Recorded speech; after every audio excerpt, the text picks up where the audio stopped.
Kaya next time na makikita nyo, no, yung picture ng congressman nyo, kaya ng senador nyo, nang doon, nagpagawa di umano ng barangay hall, nagpagawa ng basketball court, nagpagawa ng kalsada, nagpagawa ng kung ano-ano, illegal yun.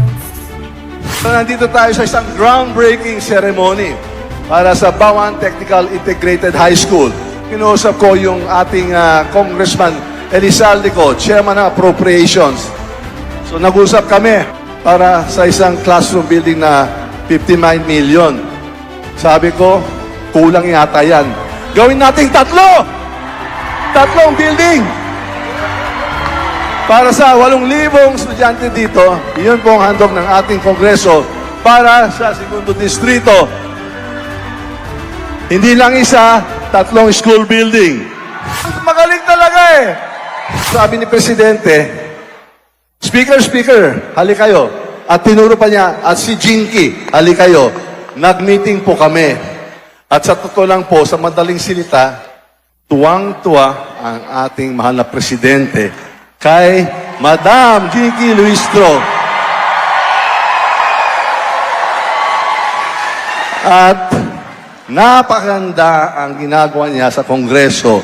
Kami nga na members ng House of Representatives, Tama kayo. hindi po namin tungkulin yung magbigay po kami ng ayuda. Alam nyo na, no? Alam nyo na kung ano talaga nangyayari. Pag nakakita kayo ng congressman na namimigay ng ayuda, nakakita kayo ng congressman na may infrastructure projects, inabandon na nila yung infrastructure projects ngayon eh. Tinuon nila sa ayuda. Pag nakakita kayo ng mga congressman, mga senador na namimigay ng ayuda at pero infrastructure projects, illegal yun. Corruption yun. Wala po yun sa sinumpaan namin ang sinumpaan po namin tungkulin, katawanin po namin kayo upang ang interes po ninyo ay palaging nadidinig at palaging napuproteksyonan. Kung binoto nyo pa, malaking problema na yun. This is happening. In-explain ko na rin sa inyo yan noon. Nagsisingit sila ng budget. Tapos, sometimes, mga kabatas natin, or oftentimes, they make concessions. Like, for example, pag tropa ko, yung DepEd secretary, kakausapin ko siya. Uy, Sec, magpasok ako dito ng 5 billion, ha?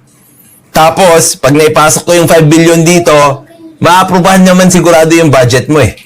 Dadagdagan ko lang. Pero yung dagdag, sa akin yun. Kasi nga, pagpupundo ko yun, doon sa mga gagawin kong proyekto.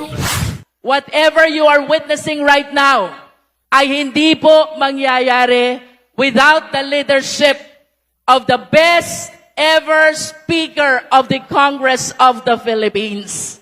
At ito po ang palagi kong sinasabi sa inyo kung bakit bumabagyo at bumabaha ng biyaya sa 2nd District.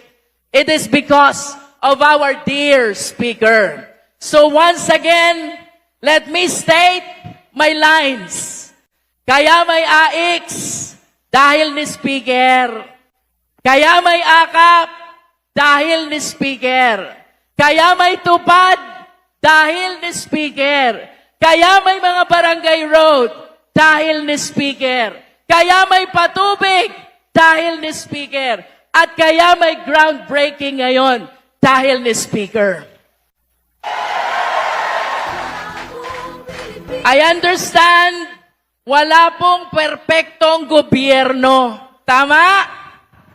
Tama?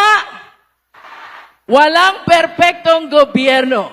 But one thing I can assure you, sa panahon ng ating Pangulo, sa panahon ni President Bongbong Marcos, sa panahon ni Speaker Martin Romualdez, correct me if I'm wrong, bumaha at bumagyo ng biyaya dito sa ikalawang distrito ng ating lalawigan.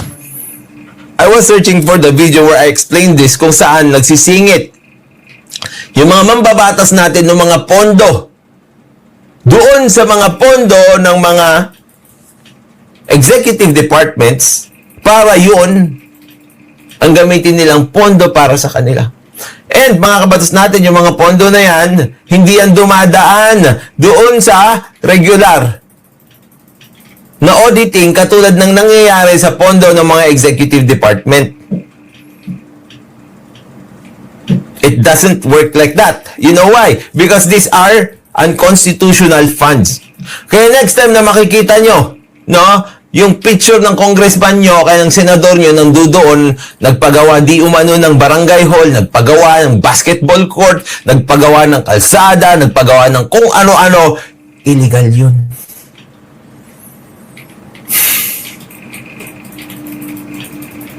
Illegal yun. And that money will not go into auditing.